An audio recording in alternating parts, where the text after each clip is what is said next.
Et si l'augmentation de votre marche n'est pas la solution après l'âge de 70 ans, et pourrait même être contre-productif? On nous a dit de marcher plus pour rester en bonne santé pendant des décennies. Cependant, un certain nombre de médecins proposent maintenant un message différent. Arrêtez de marcher autant et commencez à vous concentrer sur les choses qui vous garderont vraiment en bonne santé après l'âge de 70 ans.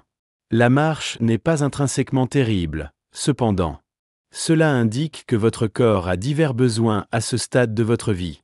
De plus, vous pouvez négliger les 5 facteurs qui affectent réellement la durée de votre maintenance, régulière et nette, si vous continuez à vous fier uniquement à de longues promenades comme principale forme d'exercice.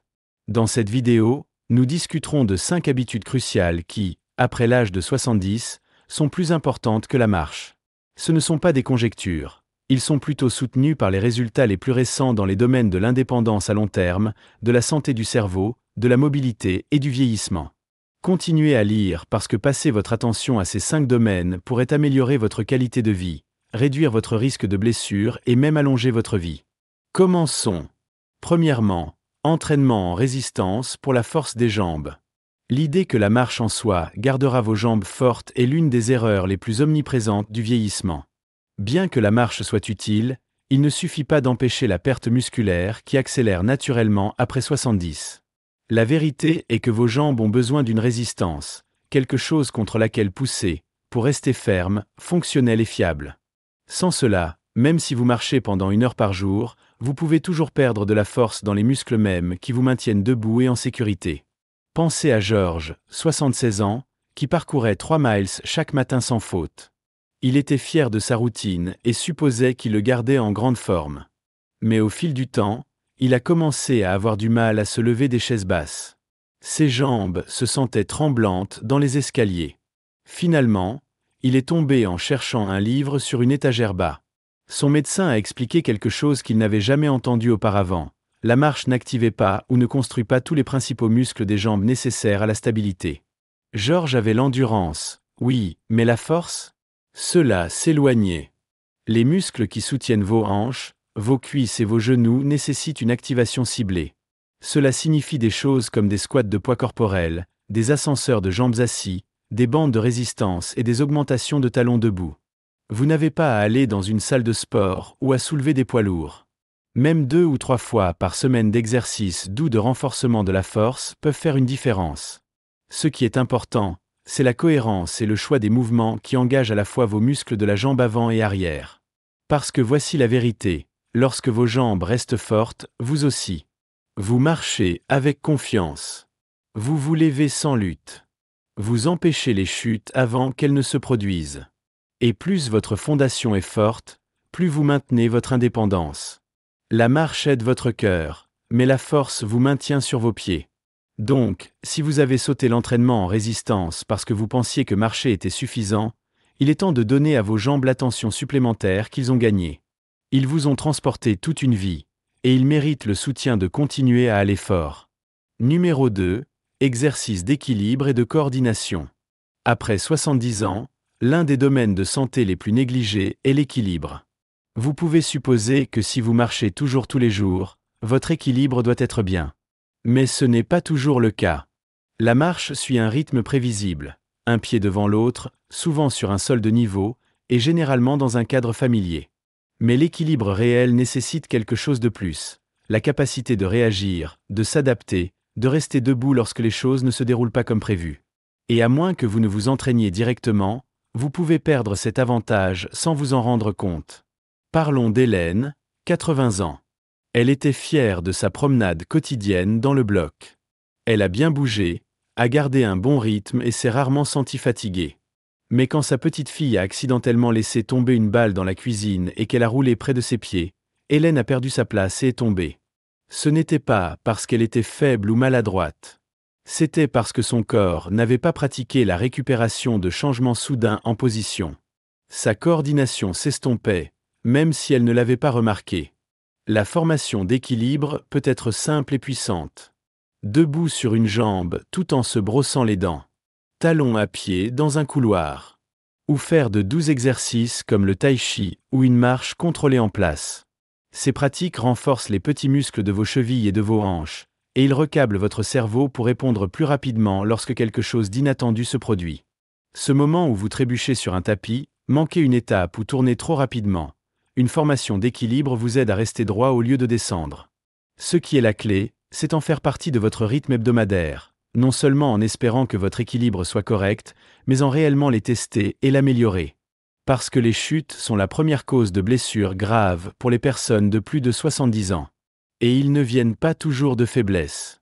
Ils souvent proviennent d'une fraction de contrôle du contrôle perdu. C'est pourquoi marcher seul ne suffit pas. Vous avez besoin de mouvements qui apprennent à vous ajuster à votre corps, à récupérer et à rester stable, peu importe ce que la vie vous lance. Alors demandez-vous, à quand remonte la dernière fois que vous vous êtes tenu sur un pied ou que vous vous êtes tourné rapidement sans attraper quelque chose? Ce ne sont pas des jeux enfantins. Ce sont des compétences vitales. Et plus vous les entraînez maintenant, plus vous êtes susceptible d'éviter le type de chute qui pourrait prendre des mois ou des années pour récupérer. Si vous regardez toujours cette vidéo et que vous trouvez ces idées précieuses, veuillez commenter numéro 2 ci-dessous pour me faire savoir que vous êtes ici. Et si vous ne vous êtes pas encore abonné, je vous recommande de vous abonner et d'allumer la cloche afin que vous ne manquiez aucune vidéo. Votre soutien nous aide à continuer à créer un bon contenu pour vous informer et vous inspirer. Maintenant, avançons. Numéro 3. Protection des articles par mouvement à faible impact. En vieillissant, nos articulations ont le poids de chaque étape que nous avons franchie, des décennies de mouvement, d'efforts et d'usure. Et bien que la marche a des avantages, trop, en particulier sur les surfaces dures, peut lentement broyer le cartilage dans vos genoux, vos hanches et vos chevilles. Après 70, il ne s'agit pas seulement de bouger davantage, il s'agit de déplacer plus intelligemment. Et pour de nombreuses personnes âgées, la réduction de l'impact répétitif et le passage au mouvement convivial est l'un des changements les plus importants qu'ils peuvent apporter. Considérez Martin, 73 ans, qui marchait 5 miles par jour dans son quartier. C'était sa routine préférée. Mais au fil du temps, ses genoux ont commencé à faire mal. Il a commencé à entendre plus de sons de craquement quand il s'est levé. Les escaliers sont devenus plus difficiles. Et finalement, il a cessé de marcher aussi loin, non pas parce qu'il le voulait, mais parce que ça faisait mal. Son médecin lui a dit quelque chose de surprenant. Le problème n'était pas son activité, c'était la façon dont il le faisait. De longues promenades sur le béton avec des articulations rigides mettaient un stress lent et constant sur le cartilage déjà vieillissant. C'est pourquoi le mouvement à faible impact devient critique après 70. Des exercices comme les étirements doux, la natation, l'aérobic d'eau ou le vélo sur un vélo couché peuvent vous garder mobile sans broyer vos articulations. Même des choses simples comme les cercles de hanches, les exercices de mobilité assis ou les étirements au sol peuvent apporter un soulagement et une flexibilité, sans l'usure d'une longue promenade sur le trottoir dur. L'objectif est de continuer à bouger, mais de le faire d'une manière qui respecte la structure de votre corps vieillissant. Cela ne signifie pas que vous devez arrêter complètement de marcher. Cela signifie simplement que cela ne devrait pas être votre seule forme d'activité. Et cela ne devrait surtout pas être fait sans donner à vos articulations l'amour dont ils ont besoin. Cela comprend le réchauffement avant toute activité, le port de chaussures amorties avec un soutien approprié, d'éviter les collines ou les surfaces inégales si elles provoquent de la douleur et écoutez attentivement. Lorsque votre corps envoie des signaux d'inconfort, pas seulement à travers, tant de gens se poussent à continuer à marcher, pensant qu'ils font la bonne chose, lorsque leurs articulations implorent tranquillement une pause ou au moins un changement. Le secret de la longévité n'est pas seulement l'endurance, c'est la préservation. Et si vous voulez que vos genoux, vos hanches et vos chevilles vous transportent bien dans vos années 80 et 90, vous devez les traiter comme les parties irremplaçables qu'elles sont. Marcher moins ne signifie pas abandonner. Cela signifie évoluer. Et vos articulations vous en remercieront à chaque étape. Numéro 4. Stimulation cérébrale par activité mentale intentionnelle. La plupart des gens pensent à l'exercice physique lorsqu'ils entendent le mot « santé », surtout après 70. Mais ce que beaucoup oublient, c'est que votre cerveau est aussi un muscle, et il a besoin autant d'attention quotidienne que votre corps. La marche peut garder votre cœur à pomper, mais cela ne défie pas votre esprit comme le fait l'activité mentale ciblée. Et pour les personnes âgées qui veulent rester vives, alertes et résilientes mentales, l'ignorance de la stimulation cérébrale est l'une des plus grandes erreurs qu'ils peuvent faire. Prenez Barbara, 79 ans, par exemple. Elle marchait chaque matin, lisait le journal et a suivi ses tâches ménagères. Mais elle a remarqué quelque chose de troublant. Elle oubliait les noms plus souvent, perdant la trace des conversations et luttait pour se rappeler ce qu'elle avait prévu pour la journée. Quand elle l'a mentionné à son médecin, il a posé une question surprenante. À quand remonte la dernière fois que vous avez appris quelque chose de nouveau? Cette question est restée avec elle. Parce que pendant que son corps bougeait tous les jours, son cerveau était coincé sur le pilote automatique. La vérité est, votre cerveau a besoin de nouveautés, d'efforts et de défis pour rester en bonne santé. Des activités comme apprendre un nouveau jeu de cartes, essayer une nouvelle recette, écrire une lettre à la main ou même apprendre quelques phrases dans une langue différente peut éclairer les zones de votre cerveau qui n'ont pas été utilisées depuis des années. Et il ne s'agit pas de le faire parfaitement. Il s'agit de le faire activement. Engageant votre mémoire, votre logique, votre créativité et votre attention sur toute la durée des réserves cognitives qui peuvent aider à retarder, ou même à empêcher, les signes de déclin mental. Il y a aussi un GR en raison de la recherche montrant que l'activité mentale utile, réalisée régulièrement, peut améliorer l'humeur, augmenter l'énergie et réduire le risque de dépression, qui est souvent sous-diagnostiqué chez les personnes âgées. Et contrairement à la marche, qui peut devenir routine et passive, l'activité mentale oblige votre cerveau à s'étirer et à s'adapter. Donc, si vos journées sont remplies des mêmes modèles, regarder les mêmes émissions, faire les mêmes tâches, lire les mêmes titres, il est temps de faire bouger les choses. Prenez un puzzle. Mémorisez un poème. Rejoignez un groupe de discussion. Ou mettez-vous au défi avec quelque chose juste légèrement en dehors de votre zone de confort. Parce qu'un cerveau sain n'est pas construit par la routine, il est construit par la curiosité, l'attention et les efforts. Et plus vous donnez à votre cerveau ce dont il a envie, plus il vous récompensera avec clarté, confiance et connexion dans les années à venir. Si vous regardez toujours cette vidéo et que vous trouvez ces idées précieuses, veuillez commenter numéro 4 ci-dessous pour me faire savoir que vous êtes ici. Et si vous ne vous êtes pas encore abonné, je vous recommande de vous abonner et d'allumer la cloche afin que vous ne manquiez aucune vidéo. Votre soutien nous aide à continuer à créer un bon contenu pour vous informer et vous inspirer. Voyons maintenant, numéro 5, support cardiovasculaire par le biais de la posture et de la respiration. À première vue, la posture et la respiration peuvent sembler trop simples pour faire une réelle différence. Mais après 70, ces deux habitudes calmes jouent un rôle démesuré dans le soutien de votre cœur, de votre cerveau et de votre vitalité globale. Vous pourriez marcher tous les jours et vous retrouver à bout de souffle, vous sentir étourdi ou aux prises avec l'énergie. Et la raison n'est pas toujours vos muscles, c'est souvent la façon dont vous respirez et comment vous tenez votre corps. La plupart des aînés n'ont jamais appris à respirer profondément. Et au fil du temps, la respiration thoracique peu profonde et la posture affilée deviennent automatiques, limitant l'apport en oxygène et plaçant plus de stress sur le cœur. Pensez à quelqu'un comme Léonard, 78 ans. Il pensait que son essoufflement était dû au vieillissement. Il n'était pas en surpoids. Il n'a pas fumé. Et sa routine de marche n'avait pas changé depuis des années. Mais lors d'une séance de physiothérapie après une chirurgie mineure, le thérapeute a remarqué autre chose. Les épaules de Léonard étaient toujours arrondies en avant, sa poitrine s'effondrait et il a inspiré des rafales brefs et rapides. Il marchait avec une mauvaise posture depuis des années. Il s'est avéré que ses niveaux d'oxygène baissaient pendant ses promenades, ce qui a fait travailler son cœur plus dur que nécessaire. Avec un travail de respiration et d'alignement simple, son énergie est revenue en quelques semaines. C'est pourquoi la respiration diaphragmatique, la respiration profonde du ventre, est si puissante. Il active votre système nerveux parasympathique, vous aidant à rester calme, concentré et bien oxygéné.